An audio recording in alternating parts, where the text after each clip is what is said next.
My name is Pengra, and I'm here to present EDL 853, Case Study When a Student's Rights Are Wronged.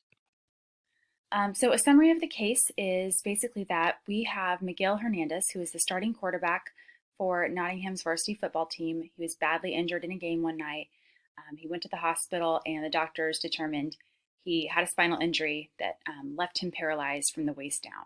So he took several months off, rehabilitating, and when he was ready to turn to school, months after this injury occurred, he and his parents met with Ms. Gussman, who is a school counselor, to discuss that return. Parents let Mrs. Gussman know that Miguel would be using a wheelchair, and they just wanted to ensure that he had proper access to his classrooms. That was kind of their only concern, really, that they expressed. So a couple of weeks later, following the medical release from Miguel's physician, Miguel did return to school, and on the first day of school, Ms. Gussman informed him that he was no longer enrolled in the biology class because that classroom did not have wheelchair access, and instead he was enrolled in alternative science class. So then the next day, Mrs. Hernandez, his mother, set up a meeting with the school principal. She was very upset, and she demanded that he be reinstated in his biology class. And then before the meeting was over, Mr. Hernandez walked in to the meeting bringing his attorney. The attorney asked the principal, myself, if I was familiar with the Section 504 of the Rehabilitation Act, and if it was understood what the implications were for denying Miguel access to a classroom at his school. The attorney referenced Miguel's right to FAPE and stated that he needs specific services, which include access to the biology class and anything else that they deem is necessary for his rights to be protected. So some ethical, legal questions to consider. Does the action go against existing law or policy? Yes, as the facts were laid out, it definitely appears that the school is in violation of the Rehabilitation Act and as well as ADA. These laws do require that schools ensure that programs and activities are made accessible to those with disabilities. Has anyone been harmed by the action or decision? In what way? I would say that Miguel has definitely been harmed in this situation as it now stands, because the information tells us that the other science class would satisfy graduation requirements, but it wouldn't necessarily qualify as a college preparatory class and get him the credit he needs to go to the university once. So that's a pretty big deal to Miguel, and that's definitely harming him if he's not able to take a biology class right now. And then, were the actions discriminatory, or do they constitute harassment? And I don't see anything that's harassment, but it's definitely discriminatory action that he's not being allowed to take the biology class, and it's completely due to his disability. So pretty clear case of discrimination, whether someone meant for that to be happening or not. That is what's happening. So the issue amounts to that Miguel has been removed from his biology class as a result of the classroom not being wheelchair accessible, which Miguel's parents allege is a violation of Section 504 of the Rehabilitation Act of 1973. So the facts of the case, for things that we know, the people involved, we've got Dr. Harvey, the superintendent, Miguel Hernandez, who's the starting quarterback of the football team. We know that he's very talented, well-liked, and respected. We have Mr. and Mrs. Hernandez, Miguel's parents, Ms. Gussman, school counselor, myself as the principal, and Howard Carey, the Hernandez family attorney. The place, we know this scenario takes place at Nottingham High School in Dover Unified School District, and that is a pretty big high school with about 3,200 students in the high school. We understand that it's a public high school originally built in the 50s, and approximately a quarter of the high school buildings still remain as they were when they were first built, meaning that they are not up to code to accommodate those with disabilities. This is reportedly due to lack of funds, and the district currently does utilize relocatable trailers to provide additional classroom space for the high school. As far as unknowns about those things, when I was really reflecting on that, I didn't feel like we certainly don't know every detail about the people, places, and circumstances. There's certain background information that we don't know, but I don't feel like there are any unknowns here that would be really extremely pertinent to the situation and would affect our ability to be able to resolve it.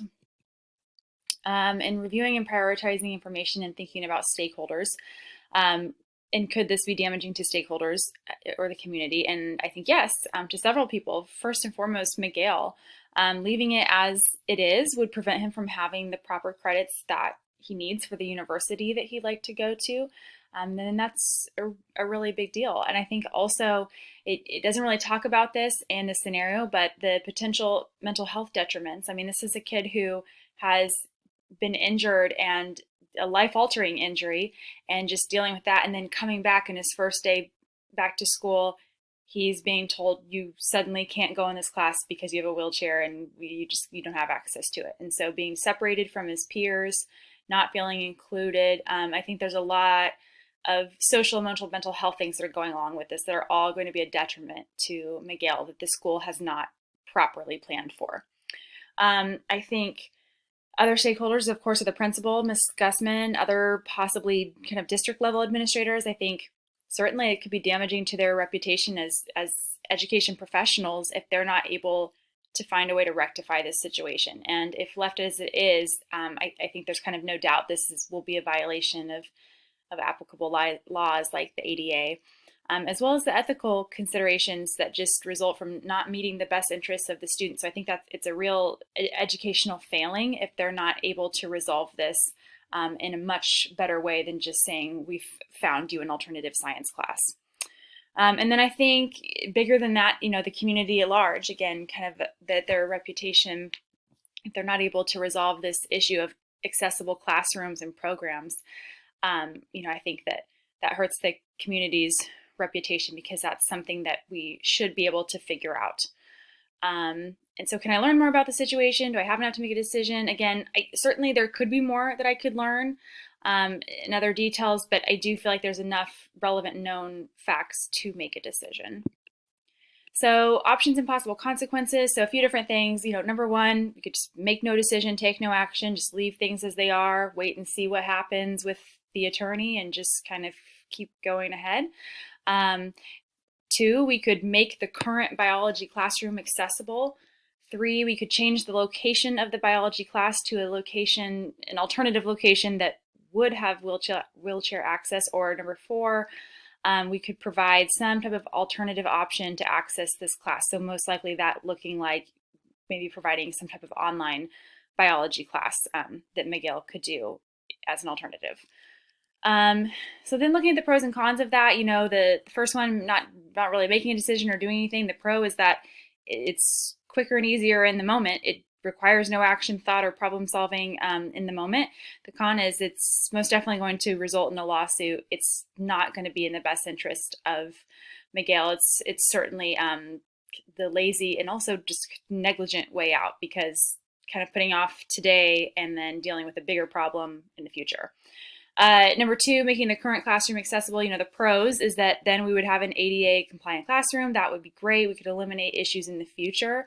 However, the cons is that's going to be pretty expensive. We've been told, we don't seem to currently have those funds. And I think doing this in the middle of the school year is certainly disruptive to the current learning environment. And it's really not practical, because even if we somehow got started on that tomorrow, that classroom's probably not going to be up to code in a day. So we still have to sort of find another solution. That's something that's more of a long-term option of maybe something we can get fixed over the summer and moving forward. Number three, change class to an accessible location. The pro is that it meets Miguel's needs now while allowing full participation in his class with his peers. The con would maybe be that the whole class is having to move and change location, and the kind of the setup of the classroom could take a little time. Number four, provide an alternative online option. The pro is that Miguel's still able to learn biology. He gets the credit he needs and he's learning. The con is that he's likely not going to be with his peers. And online learning really may not be ideal. And as we've kind of all learned over the last year, there might be certain components of that that are important that he's missing, and so it might not be truly an equitable access situation. So the decision is, I think the best option right now is to move the biology class to a location that is fully accessible.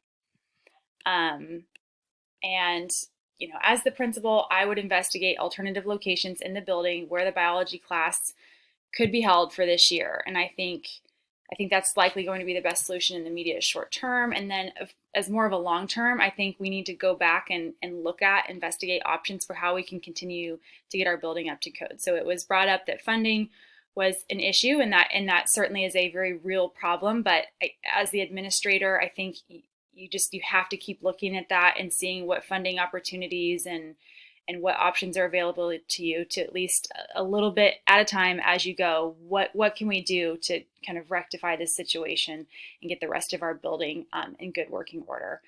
I think also addressing Miguel and his parents, they're owed an apology in this situation. The school, this is really a failure on the school's part. It sounds like they had months to kind of figure this out. They said from the accident that he was injured from the waist down. They knew he was going to have a wheelchair. It sounds like there could have been a lot more planning and steps taken in sort of that interim period before Miguel even started that could have eliminated all this, and that didn't happen. So I think there was a huge breakdown in communication, planning, and what should have happened. So I think having that conversation with his parents and just and Miguel himself as well, and really admitting, I think, kind of the failures and the mistakes that have been made, and really working to change that. And I think part of that conversation is discussing a 504 evaluation and talking about what that is, and talking about if it would be appropriate to at least evaluate for a 504. I just think that clearly the school is having trouble meeting those accessibility needs. So I think a 504 plan could be really appropriate in trying to get that down in writing as a legal document. I think also meeting with the school counselor, and I think the staff in general, to just review relevant disability laws and what our obligations are as a school in meeting the needs of students with disabilities, which includes first and foremost providing that equitable access to educational resources and opportunities. And I feel like if the counselor had had a better understanding of this from the get-go, this whole situation could have been avoided, because it should have never happened that she automatically took him out of the class, didn't notify parents, and didn't appear, from the information we have, to have made any effort to really do anything different. So that's telling me there's definitely some professional learning opportunities that we need to do as staff. And then, thinking about alternatives if this doesn't work out. But quite frankly, I anticipate that I am going to be able to find an appropriate location for the biology class. I think the challenge could be that it's not as simple as you would hope, where you just find some open space available. It could be that, there's a sort of a domino effect of having to move a couple of different classrooms to make it work, or, that type of thing. But I do have every confidence that we'll be able to find a physical place for this class to take place, especially considering it references having all those relocatable trailers. So it sounds like maybe the student population has grown and maybe the building hasn't kept up with it. So that's telling me they've got other classrooms. So I know we can move things around and figure that out. It's just a matter of doing it and dealing with any hurdles that come up in the meantime. So that would be my plan, and that concludes my case study for this class. Thank you for listening.